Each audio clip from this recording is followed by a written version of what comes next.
Oke, baik. Materi kita hari ini DevOps. Ada yang tahu kepanjangannya? DevOps. Ini adalah sebuah istilah yang sangat viral ya. Akhir-akhir ini sebenarnya udah beberapa tahun yang lalu ya. Istilah DevOps. Dan banyak pelatihan-pelatihannya dilakukan oleh ini ya, oleh waktu MBKM juga ini banyak pelatihan DevOps kan. Nah, ini logonya ini. Kayak angka 8 ini bersilang. Ada yang tahu kepanjangannya? Dev-nya apa? Development. Ya, development. Ini yang di ini ya, yang di S apa? SDLC ya, SDLC ya, System Development Life Cycle ya. Dev ini development. Development ini berarti orang-orangnya siapa aja? Analis sama programmer. Terutama programmer lah ini, pengembang ya. Bahasa Indonesianya pengembang ya. Kalau ops apa? Operation. Ya, ops itu operasional. Maksud operasional di sini adalah orang yang eh, apa? Kalau di web itu dia orang yang mengelola server. Nah, administrator seperti yang sekarang kita pelajari itu disebut orang bagian administrator ya. Tapi kalau nanti di Android itu orang yang apa meng, me- me- mengupload ke Google Play gitu ya. Kan beda-beda ya. Cara deploy-nya itu kan beda-beda ya. Jadi orang yang paling dekat ke user, ke pelanggan itu namanya operasional. Jadi operasional itu siapa? Orang yang megang web ya, yang megang server gitu. Jadi ini ada dua. Yang pertama pengembang, programmer. Yang kedua administrator server. Nah, gitulah dua ini. Nah, ini dua ini disatukan ini. Kalau Anda lihat ini bersilang, ini disatukan ini. Nah, kita akan bahas ini apa materi yang sangat penting ini ya. Kita bahas pengenalannya, prinsipnya, nanti frameworknya dan tentu ada prakteknya ya. Nanti prakteknya itu di percobaan yang sudah saya upload juga ya materi untuk percobaan. Nah, DevOps ini nanti lahir 3C ya. Ada CI ya. CI itu Continuous Integration. Nah, itu mata kuliah kita ya, CI. Nah, kemudian ada CD, Continuous Development. Terus-menerus melakukan integrasi. Kalau Continuous Development, CD ya itu terus-menerus melakukan pengembangan. Ya, oke. Kita, nah ini yang kita bahas sekarang ini ya, pengenalan DevOps, prinsip-prinsipnya, kemudian nanti ada framework namanya CALMC ya, CALMS. Nah ini praktek yang akan nanti, yang sudah ada modulnya, sudah saya upload ya. Nah nanti studi kasus yang sering digunakan untuk menjelaskan bahwa prinsip DevOps ini penting adalah kasus di Amazon ya, AWS ya, AWS, AWS. Amazon sukses begitu mereka menerapkan DevOps, langsung beberapa masalah di pengembangan sistem mereka itu teratasi gitulah kira-kira. Bahwa DevOps ini sebuah solusi di era pengembangan aplikasi modern sekarang ya. Nah, Anda tahu di SDLC kan tahu Anda ya. Ayo, SDLC apa kepanjangannya? SDLC apa kepanjangannya? Ayo, apa kepanjangannya? Software Development Life Cycle. Iya, apa? Server sistem ya. Ini laser pena ya nah ini ya. S D L C ya, software ya. Development life cycle. Nah, yang paling terkenal itu kan waterfall ya. Itu yang Anda kalau deskripsi metode saya waterfall, waterfall gitu. Kenapa disebut waterfall? Karena dia seperti ini kayak air terjun ya. Setelah coding dites, misalkan ini ya, ini tahap analisnya dilompati ya. Setelah dites, dideploy, habis itu dimonitor. Jadi dia kayak air terjun. Berarti ini artinya kenapa disebut waterfall ya? Karena ini dulu selesai, baru ini. Jadi nggak bisa ini setengah selesai baru ini gitu. Testing dulu selesai, benar-benar selesai baru deploy. Jadi sudah dites aplikasinya, sudah oke semua, baru di-deploy. Baru di-deploy itu istilah kita diletakkan ke server ya. Kemudian setelah deploy selesai baru dilakukan monitoring ya atau di sini maintenance ya. oleh bagian maintenance. Jadi nggak ada balik gitu. Karena air terjun kan nggak ada balik ke atas ya. Ada nggak air terjun balik ke atas? Nggak. Dia turun terus kan ini. Ini panahnya ke bawah terus ini. Makanya disebut waterfall. Nah, satu hal yang dikritik di waterfall ini adalah bahwa ini harus selesai dulu semua penuh, ya. Nah, sementara di sistem modern untuk membuat coding ini bisa 3 tahun. Nah, masa 3 tahun nanti baru di testing gitu. Nah, pada sistem pengembangan modern sekarang muncul sebuah ide, coding ini nggak mesti selesai 100%. Nah, gitu. Selesai dikit dites, selesai dikit di deploy, selesai dikit dimonitor, dikasih ke pelanggan. Nah, begitu dia konsep yang sekarang ini. Itulah nanti salah satu ide dari DevOps, ya, dari DevOps. Itu yang disebut dengan nanti apa yang dikritik. Nah, tuh. Jadi dikritik waterfall itu kelemahannya kaku ya. Kelemahannya dia kaku. Nah, oke. Nah, yang kedua, arsitekturnya monolitik. Monolitik itu artinya ini. Nah, ini kayak begini nih monolitik. Semuanya terletak dalam satu sistem. Loginnya di situ, prosesnya di situ, database-nya, prosesnya ya, view-nya, semuanya di situ dalam satu sistem. Itu namanya monolitik. Berarti kalau satu fail, satu gagal, maka berdampak ke semuanya. Itu kelemahannya ya. Nah, nanti dengan DevOps itu diatasi dengan microservice. Jadi, sistem nggak mesti terletak di satu tempat. Sekarang kan Anda udah lihat ya, login. Nah, ini contoh microservice itu kan login ya. Aplikasi sekarang nggak perlu login dibuat di servernya.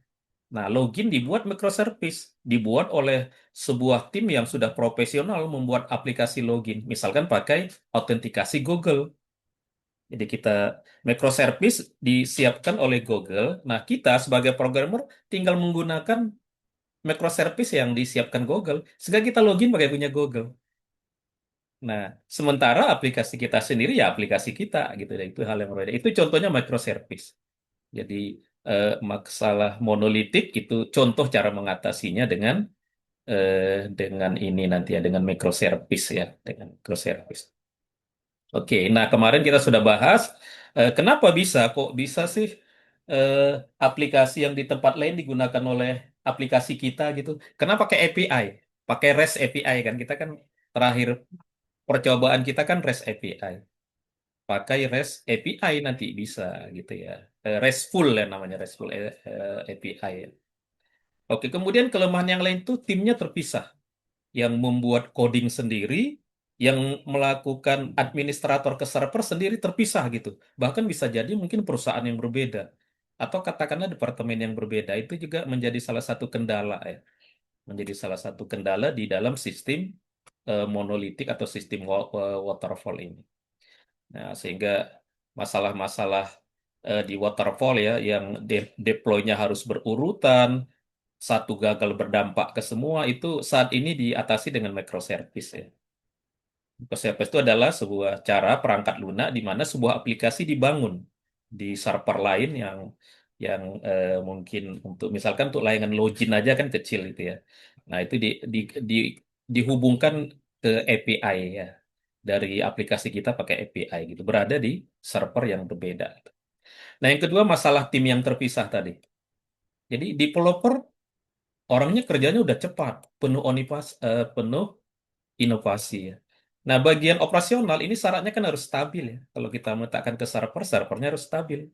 Nah, ini ada dua syarat. Pengembang itu harus cepat dan penuh kreasi. Sementara bagian operasional, servernya atau sistem tempat kita meletakkan aplikasi itu harus stabil. Nah, maka muncullah sebuah solusi namanya Wall of Confusion. Ya, ya. Ini sebenarnya bukan solusi ya. Permasalahannya terjadilah ini ya, dinding pemisah antara developer dengan operasional. Itu yang terjadi di sistem waterfall ya. Antara pengembang dengan operasional itu seolah-olah merupakan tim yang berbeda ya. Wall of confusion, kondisi konflik karena adanya kesenjangan komunikasi antara tim development, ini tadi dev ya, development dengan tim operation, bagian ops, dalam memproses dari pengembangan ke operasional aplikasi. Makanya pada sistem tradisional seringkali misalkan aplikasi waktu digunakan customer digunakan oleh pengguna itu ada masalah gitu. Nah, bagian operasional menyalahin programmer.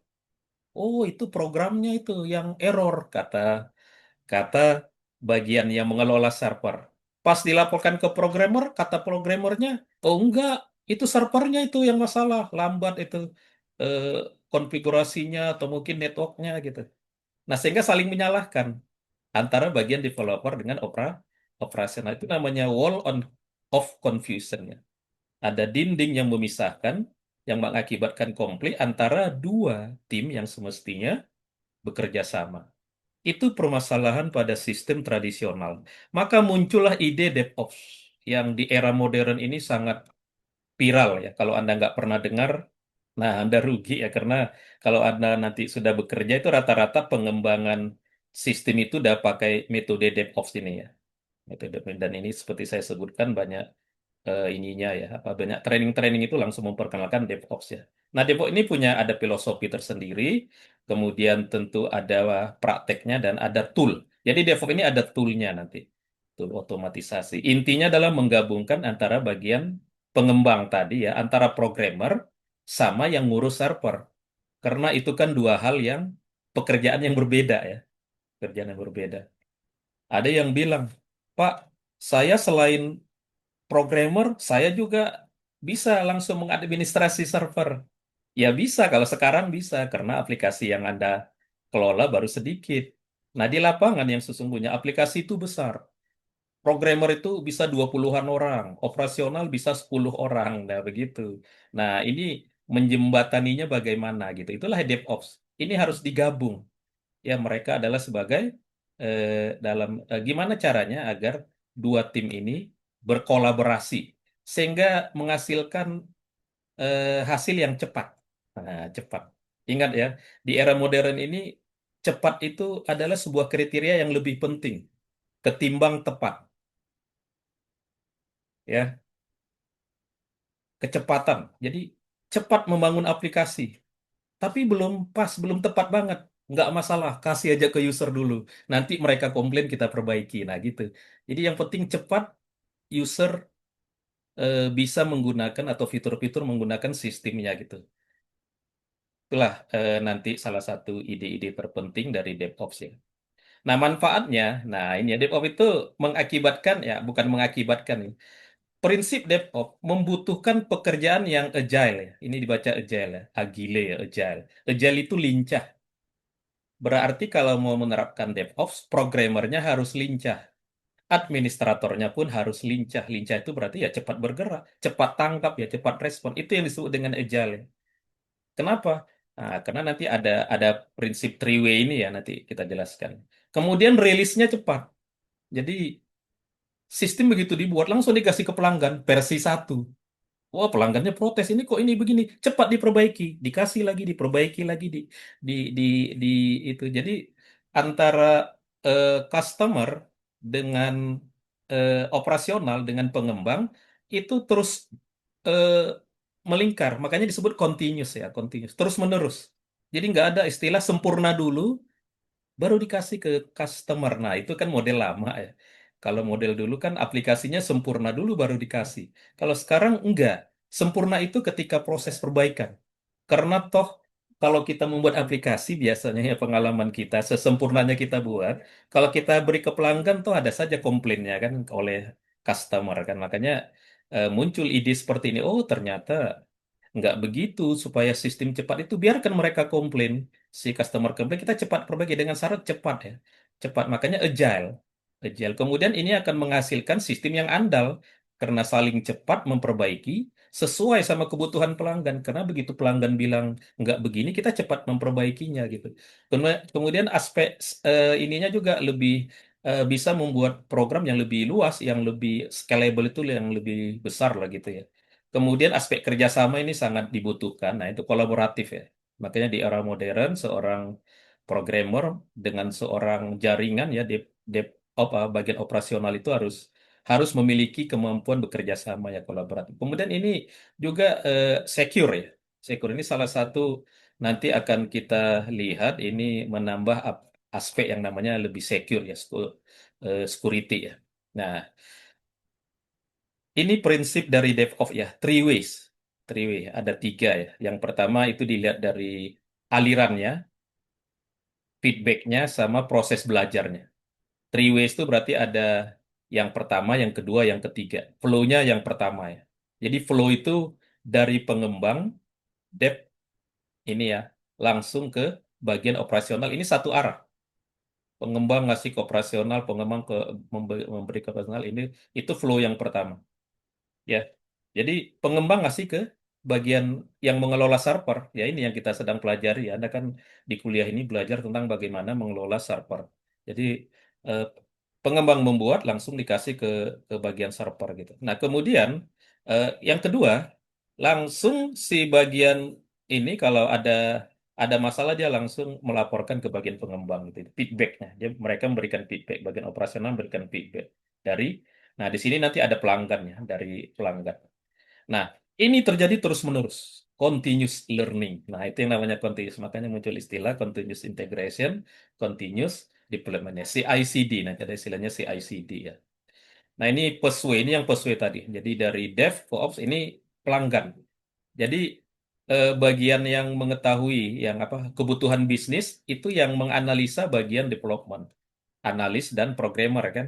Nah, bagian operasional itu langsung berhubungan dengan bagian pelanggan. Jadi tidak dianjurkan programmer itu langsung berhubungan sama pelanggan. Karena programmer itu biasa istilah-istilahnya, komunikasinya itu dia sangat teknis ya. Maka di bagian operasional ini harus ada orang yang ahli di dalam berkomunikasi dengan pelanggannya. Postway. Jadi penekanannya adalah bahwa alur kerja dari bisnis, development ke pelanggan, ya ke operasional ke pelanggan itu harus mengalir cepat tanpa ada hambatan gitu ya. Itu kira-kira. Nah, maka dibatasi ya work in process ya. Jadi pekerjaan-pekerjaan yang ini masih dikerjakan. Itu harus dikurangi. Gimana caranya pekerjaan yang tertunda, delay ya, delay working itu semakin sedikit. Nah, nanti caranya apa? Caranya pekerjaannya dibuat yang kecil-kecil dalam bentuk batch kecil sehingga cepat selesainya. Jangan dibebankan eh, pekerjaan yang besar. Lebih baik yang kecil tapi cepat selesai. Nah, itu cara mengatasi ini WIV ya, walk in proses. Kemudian mengurangi hand off ya. Hand off itu aliran dari satu titik ke titik lain itu ada jedanya. Itu berarti kan ada hand off ya. Kemudian ini juga memperbaiki bottleneck ya, hal yang selama ini sulit untuk diperbaiki. Itu yang dimaksud dengan first way. Nah, second way ini menekankan pentingnya umpan balik. Nah, itu. Jadi harus cepat, umpan baliknya harus cepat gitu. Oh, ini ada masalah, kita harus cepat. Dan nanti tentu bagian development juga yang mengatasinya juga harus cepat kalau memang itu terkait dengan programmer ya. Ini saya langsung aja. Kemudian nah ini yang third way itu menekankan nah di sini bahwa karena ini continuous harus ada budaya learning berkelanjutan terus menerus gitu. Jadi perbaikan itu sistem itu terus menerus.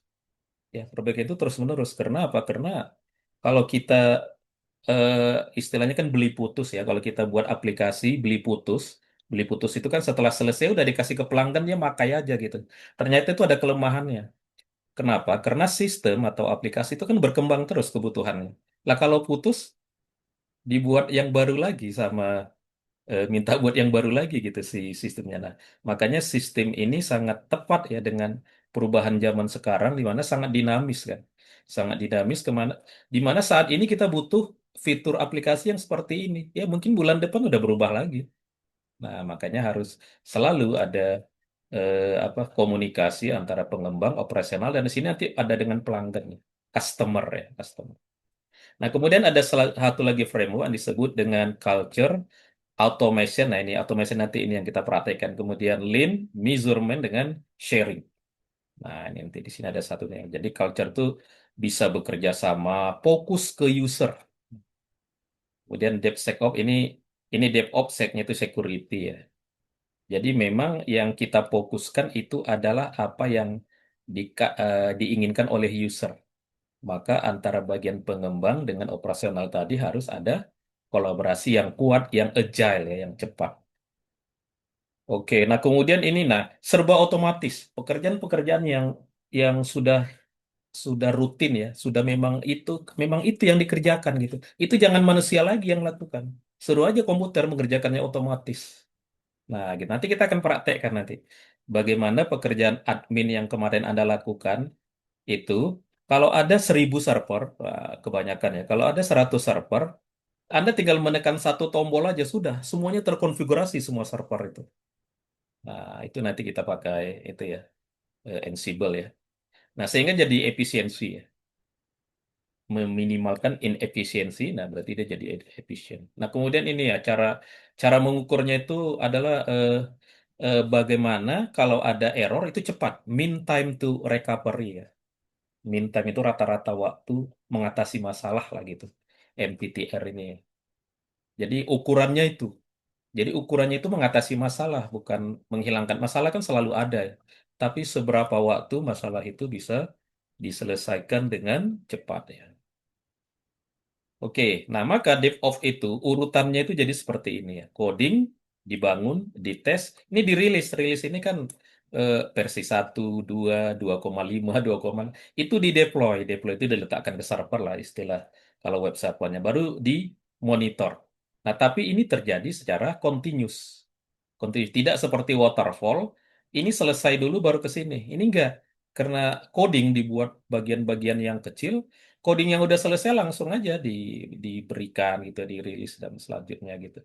Kan seperti itu tadi. Maka inilah yang melahirkan CI dengan CD ya. CI itu continuous integration, CD itu continuous delivery ya atau continuous deployment ya. Ya, ini ada yang continuous delivery, ada yang continuous deployment. Nah, CI ini continuous integration, integrasi antara bagian yang mengembangkan dengan bagian yang mengatur server tadi yang melakukan deploy ya, melakukan deploy. Ini continuous. Ini terus-menerus. Nah, terus-menerus. Jadi kelemahan kalau nanti ada istilahnya kan kalau kita beli software itu ada yang beli putus, ada yang belinya beli beli berlangganan gitu ya. Jadi ada saat ini orang lebih suka beli berlangganan karena pembayarannya juga bisa dicicil gitu ya. Eh, Tidak langsung bayar semuanya gitu. Nah, sekarang tool. Nah, kalau kita mau meng, apa, melakukan atau menggunakan prinsip DevOps ya di dalam mengembangkan sistemnya. Ini dalam hal ini kalau di mata kuliah ini ya, kita bagian ops-nya, operasional. Ada beberapa tool ya, Git ya kemarin udah Git kan. Kemudian ini ada Jenkins. Nah, Jenkins ini adalah yang membuat kita bisa menjalankan aplikasi yang kita kirim ke server yaitu namanya Jenkins. Ada Terraform. Terraform ini sebuah tool yang kita bisa dari jarak jauh membuat virtual mesin ke sebuah server. Misalkan kita pingin di server itu virtual mesinnya ada 3. Tinggal kita klik, tek, langsung jadi 3. Kalau komputernya ada 100, kita tinggal klik 100 kali ke 100 servernya langsung jadi. Nah, itu namanya Terraform. Nah, yang kemudian ada Ansible, ini yang akan kita praktekkan ya. Kalau Ansible, kita bisa mengkonfigurasi server yang konfigurasi itu sudah ada di laptop kita. Kita tinggal kirim ke server, mau ngapain, mau usernya kita tambah, mau menginstal web server gitu, itu pakai Ansible. Ya, nama ini tool ya, nama tool. Nah, nama tool. Nah, kemudian nanti di AWS ya, ini kena contohnya dia merupakan cloud yang paling besar ya di AWS juga ada tool yang apa yang terkait sama DevOps ini. Nah, di percobaan yang akan Anda lakukan itu kita mencobakan ini Ansible. Nah, ini akan membuat pekerjaan-pekerjaan Anda kemarin yang mengkonfigurasi itu bisa secara otomatis. Jadi kalau nanti ada server baru, ya nggak mungkin satu-satu lagi di Anda kan kemarin mengetik coding gitu ya. Enggak, ini kita bisa simpan nanti di dalam Windows kita atau nanti Windows kita pakai Linux ya, pakai Linux yang ada di Windows nanti ya, namanya apa WLS ya, Windows Linux System. Nah, kita pakai Ansible nanti. Nah, ini nanti ya tentang microservice yang tadi ya. Nah, microservice. Nah, kemudian yang terkait dengan infrastruktur nanti ya di DevOps ini ada istilahnya Docker. Docker ya. Docker itu virtual mesin tapi letaknya lebih ke atas. Jadi virtual mesin tapi OS-nya sama. Jadi kalau kita mau membuat virtual mesin di dalam virtual mesin, kan kemarin Anda sudah buat VM ya, VM di Linux server ya. Anda pengen di sana itu ada lagi sub-sub. Nah, dalam hal ini sub-sub ini untuk membedakan versi-versi aplikasi. Misalkan ada PHP 7, PHP 8, PHP 9. Kalau Anda butuh web Anda sudah punya web PHP 7. Kalau Anda pakai PHP 8 kan nggak jalan ya, banyak errornya ya, kan gitu ya. Kalau yang sudah lama membuat program kan. Nah, maka Anda bisa eh, Anda buat Docker PHP 7 saja, buat lagi Docker PHP 8 saja, buat lagi Docker PHP 9 aja. Udah. Jadi di dalam satu OS kita ada 3 PHP. Nah, itu namanya Docker. Itu namanya Docker. Nah, gitu ya. Nah, nanti Docker ini bisa banyak. Misalkan ada seratusan Docker di server yang berbeda. Nah, itu nanti bisa diatur pakai Kubernetes. Itu namanya. Kubernetes ini yang mengatur berbagai Docker. Nah, gitu berbagai Docker namanya Kubernetes. Ya, Kubernetes. Sehingga nanti pengaturan-pengaturan itu kita tidak meletakkan coding apapun di server. Itu namanya serverless. Itulah nanti kita pakai Ansible. Nah, sehingga nanti mudah memonitoringnya. Karena kita membuatnya sekali. Nah, studi kasus itu yang sering dibahas tentang DevOps ini adalah Amazon. Jadi Amazon dulu, di Amazon kan sekarang kan sudah sangat stabil ya. Amazon itu dulu, itu dia tidak menerapkan DevOps. Dia menerapkan kayak membuat aplikasi secara tradisional, pakai waterfall tadi ya. Atau mungkin di atas waterfall apa ya, di SDLC yang Anda tahu? Ada yang tahu nggak? Di SDLC apa aja selain waterfall apa? Halo, tes? Nih, suara saya masih didengar? Halo? Halo, Masih, tes? Halo Kak, Pak. halo. Masih kedengaran nggak? Masih, Pak. Masih, ya. Iya, jadi ada kasus di Amazon. Jadi Amazon itu dia punya kasus. Software yang dia buat makin banyak gitu, makin besar. Sehingga ya apa, nggak efektif lah gitu. Nah, maka setelah ada prinsip DevOps, nah itu teratasi. Nah, ada 3 hal yang dilakukan di Amazon. Pertama, two pizza teams. Ini maksudnya apa? Setiap tim membuat membuat aplikasi yang sekecil-kecilnya. Nah, gitu. Sehingga kenapa disebut Tufiza? Karena saking timnya kecil itu cukup untuk makan siangnya dikasih 2 pizza saja. Gitulah kira-kira kan. Kalau orang barat kan kalau makan siangnya kan pakai pizza kali ya. Jadi artinya timnya kecil. Berarti beban yang diberikan ke dia kecil.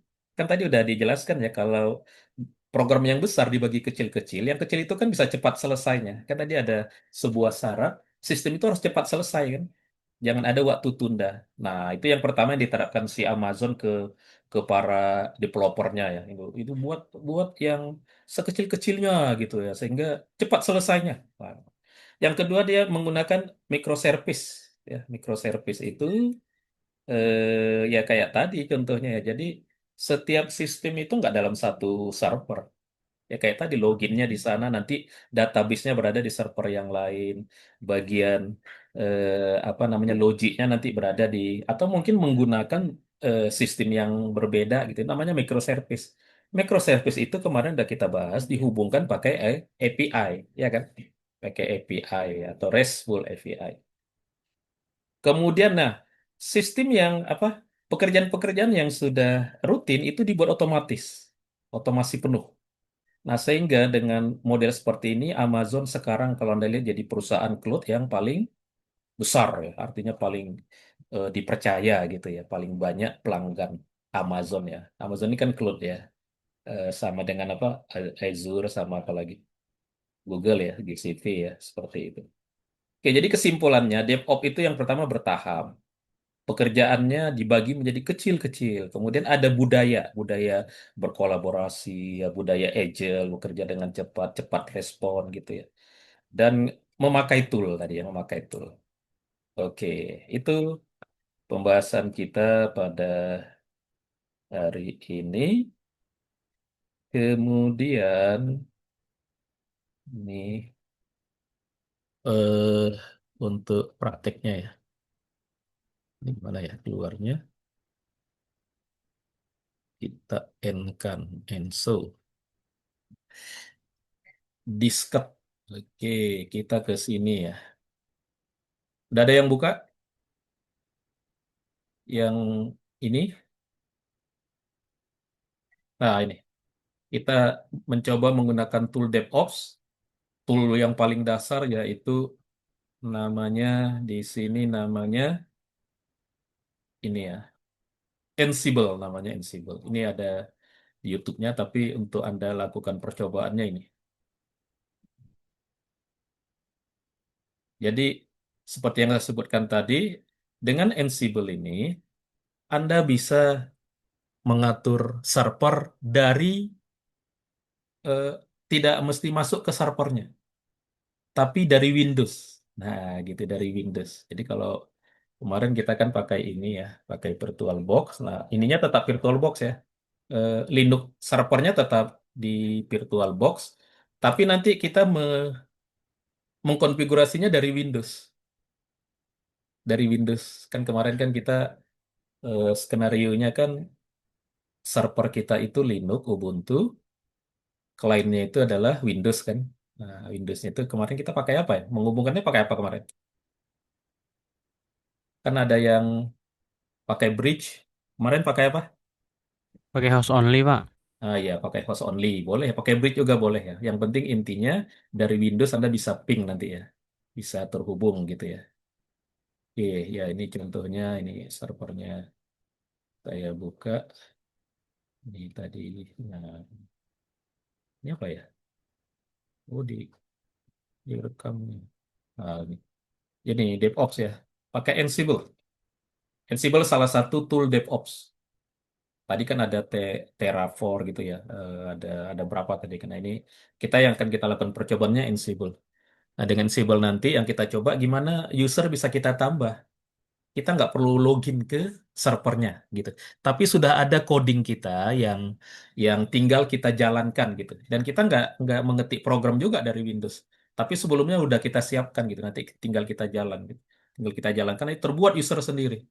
Bahkan kalau misalkan Anda di server Anda mau menginstal web server nanti ya, mau menginstal Postgre, mau menginstal itu bisa dijalankan secara otomatis. Ya, kalau satu ketika servernya harus install ulang gitu, nggak perlu kita mengkonfigurasi ulang. Semuanya harus dilakukan secara otomatis karena kan perintahnya itu aja. Disimpan pakai Ansible. Nah, nama ini Ansible ini nama aplikasi ya. Disimpan. Ada dulu aplikasi yang sebelumnya namanya Puvot atau apa gitu. Tapi ini adalah aplikasi yang penggantinya yang ternyata jauh lebih baik. Yang lama itu udah ditinggalkan gitu. Jadi yang bisa membuat otomasi di apa untuk DevOps itu adalah Ansible ya. Bisa memanajemen user. Nah, nanti kan Anda kan tadi kan Docker udah saya jelaskan ya. Docker itu adalah sebuah sub virtual mesin gitu ya. Docker sub virtual mesin atau virtual mesin yang OS-nya sama. Nah, gitu. Karena virtual mesin kan kalau ada dua OS-nya kan beda ya. Tapi kalau Docker berada di dalam virtual mesin yang sama, OS-nya sama.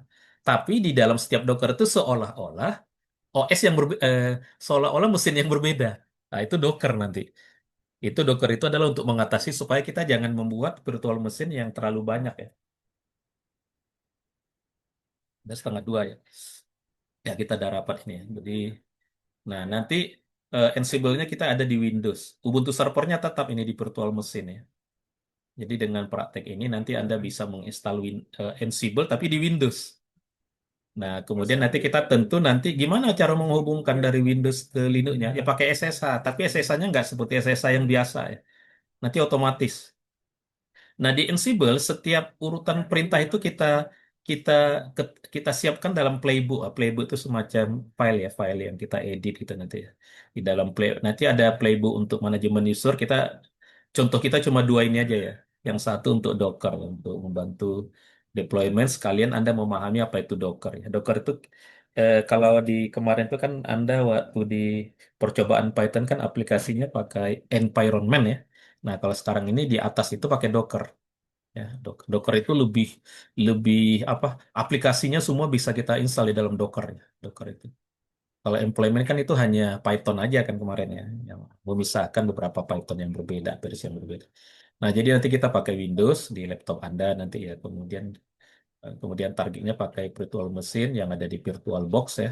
Atau gini ya, kalau nanti Anda suatu ketika punya PVS, nah pakai PVS-nya nyetingnya konfigurasinya pakai Ansible aja atau pakai Ansible yang sudah pernah kalau Anda sudah pernah punya beberapa kumpulan settingan ya. Oke, sekarang gini, Ansible itu nggak ada di Windows. Jadi Ansible tidak disiapkan for Windows, tapi for Linux. Nah, padahal kita kan mau pakai Windows. Ayo, gimana caranya? Ada yang punya ide? Ada yang punya ide? Ayo cepat, kita ada rapat nih. Ada yang punya ide nggak? Gimana caranya di Windows kita ada Linux? Nah, gitu. Gimana Pakai caranya di WSL. ya pakai? WSL, Nah, iya WSL. itu pakai WSL. Jadi kita bisa sebenarnya buat virtual mesin tidak mesti di apa ini? Di VirtualBox. Bisa kita punya virtual mesin di Windows. Nah, Windows itu punya virtual mesin. Yang kemarin saya terus lupa saya istilahnya. Itulah di WSL. Itu has been installed. Oh ya ini. Jadi caranya kita install. Saya dulu udah pernah install pas saya cek rupanya lepas jadi saya install lagi tadi. Jadi caranya supaya kita punya Linux di Windows kita, caranya kita masuk ke PowerShell ya. PowerShell itu kan di sini ada ketik aja PowerShell ya. PowerShell itu komen tapi yang komen yang lebih powerful ya, makanya disebut PowerShell ya. Nah, ini sini dia dia kayak komen komen CMD ya.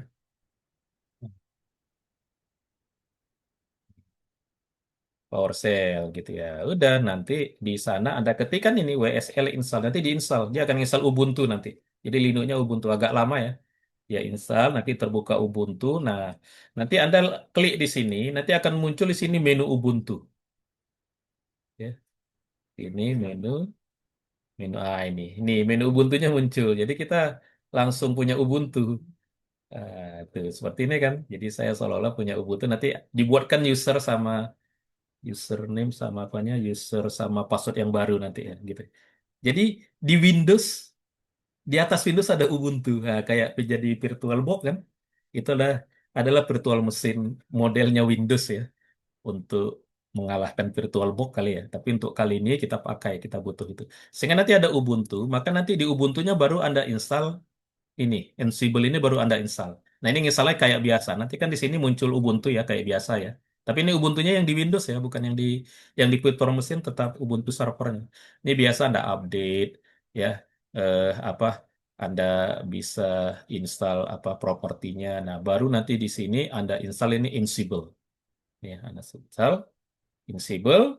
Kalau sudah selesai Anda cek versinya versi berapa. Nah, kemudian nanti Ansible ini connect-nya pakai SSH. Maka nanti Anda, ya biasa SSH itu kan butuh key ya. Ada key yang dari Windows dikirimkan nanti ke Ubuntu server supaya dia tahu, oh ini ada key-nya gitu ya. Begitu. Nah, nanti di Windows-nya Anda buatkan ini untuk menyimpan berbagai settingan-settingan kita, tapi letaknya di Windows ya, bukan di server. Nah, nanti dipastikan terhubung dari apa? Dari Windows atau dalam ini dari Ansible ke ininya nanti ke sini ya. Nah, kalau ini kan ini Ubuntu servernya ya, ini ya. Ini nanti Ubuntu servernya. Nah, ini ya, ini kan Ubuntu server. Nah, di sini. Tapi nanti ini kan kemarin kan Anda sudah melakukan banyak konfigurasi ya. Mulai dari membuat user, ngasih IP, ngapain lagi kemarin itu? Membuat DNS, membuat virtual host segala macam kan itu banyak yang menginstal atau Apache kemarin yang Anda install itu. Nah, jadi nanti semua yang eh, kita lakukan kemarin itu bisa kita buatkan lagi, kita simpan. Nah, jadi di Ansible itu dia menyimpan setiap settingan. Setelah kita simpan, kita bisa langsung konfigurasi hanya dengan menjalankannya dari Windows kita ke server yang kita pilih nanti. Nah, kira-kira begitulah. Ini yang namanya otomatisasi. Ingat ya, salah satu prinsip DevOps adalah mengotomatiskan yang sudah biasa dikerjakan. Maksudnya yang biasa dikerjakan secara manual jangan dilakukan manual lagi, tapi diotomatiskan pakai program. Nah, dalam hal ini tool yang disebut Ansible ini membantu untuk mengkonfigurasi secara otomatis. Nah, ini perlu Anda praktekkan karena inilah model terbaru dari administrasi server. Jadi administrasi server yang terbaru itu otomatis pakai Ansible ya. Tapi nanti kita banyak menyeting. Nah, settingan-settingan di server sekarang nggak pakai JSON atau nggak pakai XML, tapi pakai apa? Siapa tahu? Settingan-settingan di server nggak pakai JSON. Kalau program kan Anda pakai JSON ya. Kalau ini kan pakai XML, tapi pakai apa coba? Halo, siapa yang tahu? Ini settingan ini pakai apa? Filenya pakai file jenis apa? Jenis apa? Ini Anda perhatikan nggak? YAML, Pak, YAML. Ya, ini YAML ya. Oke ini. Nah, YAML ini sangat disukai oleh para administrator karena ini codingnya ini mudah dibaca. Nggak mesti programmer. Orang awam pun tahu ini. Oh begini, oh ini namanya, ini hostnya gitu. Lebih lebih mudah ketimbang JSON kan agak teknis juga ya. Apalagi XML ya, pakai tag-tag gitu ya. Jadi makanya YML. Nanti Anda ketik. Nah, tapi YML ini waktu Anda ketik sangat sensitif terhadap indentasi dengan spasi. Nah, spasinya jangan Anda kurangi. Jangan yang spasi Anda pakai indent ya. Indent itu pakai tab. Jangan pakai tab. Kalau spasi ya spasi. Kalau enggak ya programnya nanti error. Nah, itu biasanya kalau kita mulai membuat YML ini errornya gara-gara gitu. Kita terlalu terburu-buru yang spasinya banyak kita tab gitu ya. Nah, jadi ini contoh nanti yang pertama ya. Nah, sedangkan playbook ini adalah apa yang kita kita apain gitu, yang konfigurasi server kita ini namanya di playbook. Yang kita konfigurasi, yang mau kita minta langsung ter terkonfig di server kita itu di playbook. Nah, ini kita membuat playbook, misalkan ini ya namanya setup user. Nah, nanti di sini yang eh, yang usernya kita masukkan gitu ini ya, yang seperti di atas ini ya. Ini kan untuk membuat user ya. Biasa kan user kan begitu ya. Setelah kita buat user, kita buat passwordnya setiap user. Kemudian usernya kan kita jadikan sudo. Karena kan usernya itu kan tidak tidak apa tidak root dia ya. Kan nggak boleh kemarin ya kan gitu ya. Maka eh, dengan hanya perintah ini nanti kita bisa buat banyak user otomatis dari Ansible gitu. Nah, gitu. Nah, kemudian yang kedua, praktek kita yang otomatis itu selain manajemen user juga menginstal Docker. Nah, seperti yang saya sebut tadi, Docker itu adalah sebuah sistem yang bisa memisahkan aplikasi-aplikasi yang versinya berbeda, ya. Nah, nanti Anda harus paham bahwa problem seorang administrator itu apa problemnya? Problemnya itu karena setiap aplikasi nanti kalau dibuat versinya berbeda-beda. Pertama versi 7, habis itu aplikasi lain versi 8, habis itu versi 9. Nah, itu versi yang berbeda kalau dijalankan aplikasi yang misalkan versi 7 dijalankan versi 8 itu banyak errornya. PHP gitu ya. PHP, Python gitu. Kalau Python kan kemarin diatasi dengan environment ya. Tapi kan program kita nggak hanya Python. Kan kita sering kali yang lain gitu, yang versi yang berbeda. Nah, memisahkan versi yang berbeda itu pakai Docker, namanya Docker. Nah, Docker itu eh, kita bisa install langsung dari server, tapi di percobaan ini kita coba menggunakan Ansible ya. Ini ada playbooknya. Nah, ini contoh ininya Docker yang kita inginkan. Nanti dalam Dockernya kita coba install web server ya. Ingin ya, gitu. Oke. Nah, dari situ nanti Anda buatkan ini ya. Anda diminta memodifikasi playbook yang Docker. Anda ganti namanya aja, ini sederhana aja ya. Ada tukar portnya. Karena nanti Docker itu mau diakses nanti dari web ya. Kemudian Anda jalankan playbooknya. Nah, ini yang harus tadi ya. Masalah indentasi di YAML, AML. Hal utama itu diperhatikan tuh spasinya. Itu sangat sensitif ya. Kalau ke spasinya kurang atau spasinya Anda pakai tab itu jadi nggak jalan. Nah, jika muncul error di Docker, nah SDK-nya misalkan .1, pastikan task installation Python Docker-nya, SDK-nya sudah berjalan gitu. Nah, kemudian tadi target servernya selain di virtual box, virtual mesinnya, kalau Anda punya VPS sebenarnya Anda bisa praktekkan ya VPS ya. VPS itu apa? VPS itu adalah sebuah server yang kita sewa di hostingan. Jadi di hostingan itu Anda bisa menghosting web Anda di hostingan, tapi Anda bisa juga di hostingan itu Anda menyewa VPS. VPS itu berarti belum ada OS-nya, belum ada apa-apanya, kosong sama sekali. Nah, disinilah dibutuhkan seorang administrator server. Kelebihannya apa? Kelebihannya kalau pakai VPS, apanya? Ya OS-nya suka-suka kita ya, mau pakai Windows bisa, pakai Linux bisa kan gitu ya. Kadang-kadang kita kan mencari, kalau mau Anda hostingan nanti kan untuk aplikasi KP Anda itu kan atau skripsi kan ada susah. Saya butuh PHP versi ini, MySQL versi ini atau mungkin Python, Anda butuh Python yang begini gitu. Nah, Anda bisa seolah-olah Anda punya server sendiri, Anda bisa install OS-nya sendiri, aplikasinya sendiri, semuanya sendiri. Itu namanya VVS. Nah, cara mudah mengkonfigurasi VPS itu ya pakai Ansible ini. Oke, itu silakan Anda lakukan percobaannya. Tuh. Oke, ada pertanyaan? Ada pertanyaan? Ada pertanyaan? Pak mau tanya Pak, Iya, silakan. itu kita install SSH KIG-nya nggak Pak di Windows? Di, iya, di, di apa? Bukan di Windows, di WSL ya, di Oh di WSL-nya. WSL. Iya, di Oke. WSL-nya. Kan nanti WSL itu kan Linux, di Linux Windows-nya. Nah, di WSL itu kan Windows, eh, Windows Linux ya, Windows yang dia punya Linux lah gitu. Nah, kayak begini ini. Nah, ini ya ini punya saya ini udah jadi ini ininya WSL-nya ya.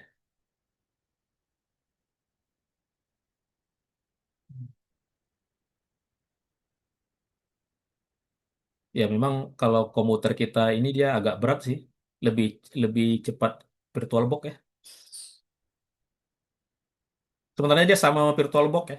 Kalau Anda mau, Anda bisa aja buat VirtualBox sendiri gitu ya. Tapi Linux lagi gitu.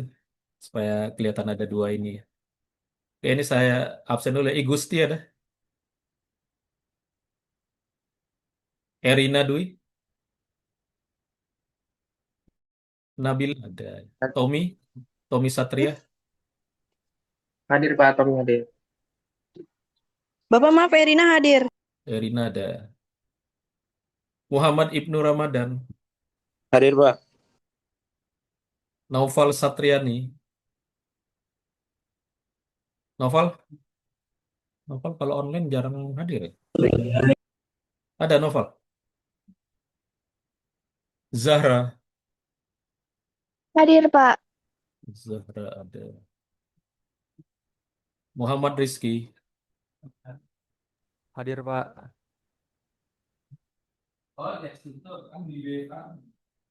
Ingat Kristiani. Hadir, Pak. Niku Perwandika. Hadir Pak. Dimas. Hadir, Di- Pak. Dimas nanti setelah asar ya? Gimana, Pak? Eh, Yang KP sama saya kamu ya? Dimas kamu? Bukan? HP bukan, Pak. Oh bukan. Oh, tadi Dimas. Pak saya Dimas. Saya mau konsultasi laporan KP. Bukan Dimas kamu ya? Bukan, Pak. Ada banyak Bukan Dimas saya. ya? Ah, Iya, Pak. berarti selamat siang Pak. Oh Dimas Bayu. Oh iya Dimas Bayu. Dimas Bayu ya. Oke. Nah, kemudian minggu depan itu kan rencananya kita mau masih ada satu lagi ya kuliah ya. Tapi ternyata minggu depan itu libur. Saya tadi saya cek Anda Senin, Selasa, Rabu, Kamis itu kuliah semua. Hari apa yang nggak kuliah? Atau memang masih kuliah semua ya? Senin, Selasa, Rabu, Kamis? Masih. Iya, saya cek tadi pada bentrok. Saya letakkan jadwalnya ke ini bentrok semua.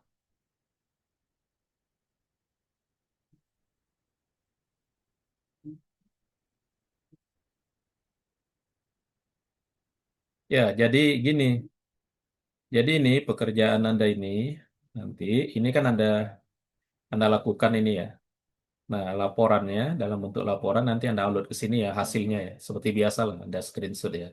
Nah, tetapi ada satu lagi tugas. Nah, kalau yang laporan-laporan itu oke lah, Anda silakan upload ya. Itu kadang-kadang saya lihat banyak yang mirip-mirip ya. Kayaknya yang ngerjakan beberapa orang nanti yang lain tinggal ganti-ganti gitu ya. Maka untuk penilaian akhir, nah ini saya anggap sebagai tugas UAS ya. Penilaiannya nanti masuk ke UAS ini. Nah, sebagai penilaian akhir, pekerjaan Anda yang tadi, yang Ansible tadi ya, yang DevOps ini ya, ini DevOps Automation yang modul 14 itu, Anda rekam di video, kemudian, nah di video itu ada tampilan Anda. Anda sambil melakukannya, Anda jelaskan gitu. Nah, seperti itu. Seperti itu nanti ya. Tapi ini dikumpulkan nanti waktu kita UAS. Sampai kita UAS. UAS kapan ya? Pak mau tanya, berarti untuk DevOps-nya itu di settingnya pas udah kelar setting baru bikin video atau gimana, Pak? Iya, yang enggak, yang ini kan seminggu ya, yang apa? Yang tugas yang yang ini, ah, yang ini, yang ini kan seminggu. Ini kan hanya laporan aja ya, yang Anda upload di modul di sesi 14 ya. Di sesi 14 ini. Nah, di sini ya ini. Yang sesi 14. Oh ya, yang ini ya, yang 14 ya ini ya. Ini Anda upload. Ini hanya hasil hasil percobaan Anda ya. Hasil percobaan Anda. Nah, nanti yang videonya ada di sesi 15 ya, di sini ya. Di sesi 15 ini yang video, tapi ini waktunya ini lebih lama. Nanti pas UAS, makanya tadi saya mulai ini kita UASnya kapan ya?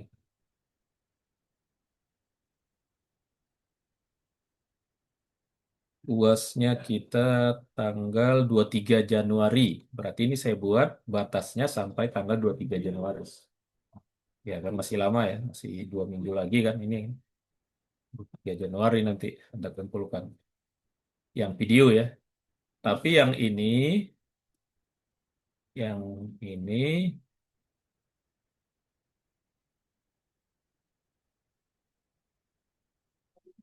nah yang ini minggu depan, seminggu ini. Yang ini Anda kumpulkan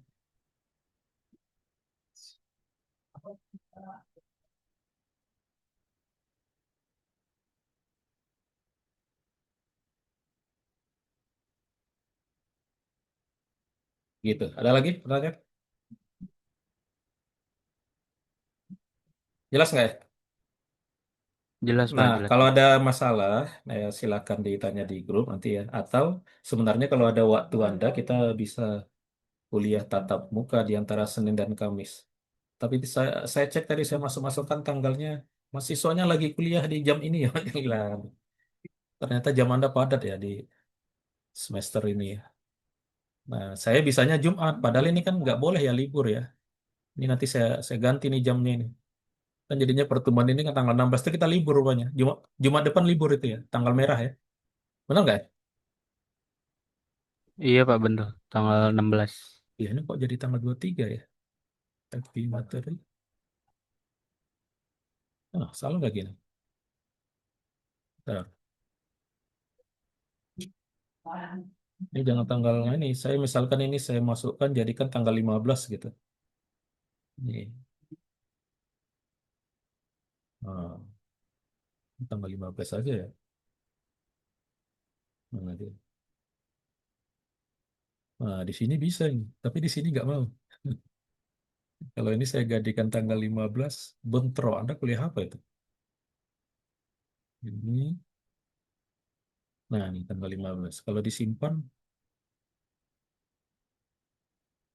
nah ini. Anda kuliah apa nih? Bentrok katanya. Mungkin ada kuliah ya, nggak tahu nih. Izin mencoba itu mobile computing, Pak. Ah, iya. Itu memang kuliah? Iya, Pak. Nah, ya udah ya makanya nanti ini aja nih. Eh, ya Anda kumpulkan aja lah gitu ya. Tapi kalau nanti ada waktu, ya jangan misalkan jarak-jarak sehari Anda sebutkan nanti kita. Saya sukanya sih ada offline ya Anda untuk yang terakhir nanti ini untuk yang Ansible ini. Kalau enggak ya berarti di sini Anda kumpulkan ya paling lama tanggal tanggal berapa? Paling lama ini paling lamanya.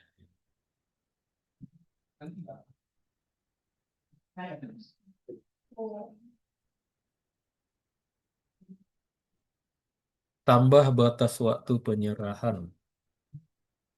Ini tanggal berapa ini tadi? Tanggal 23. Yang video ya. Jadi pas kita UAS.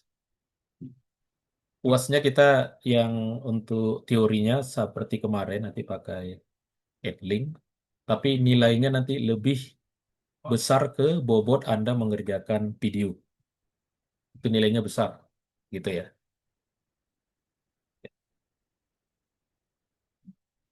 Oke. Kalau nggak ada pertanyaan, kuliah kita sampai di sini. Saya tutup. Assalamualaikum warahmatullahi wabarakatuh. Waalaikumsalam warahmatullahi wabarakatuh.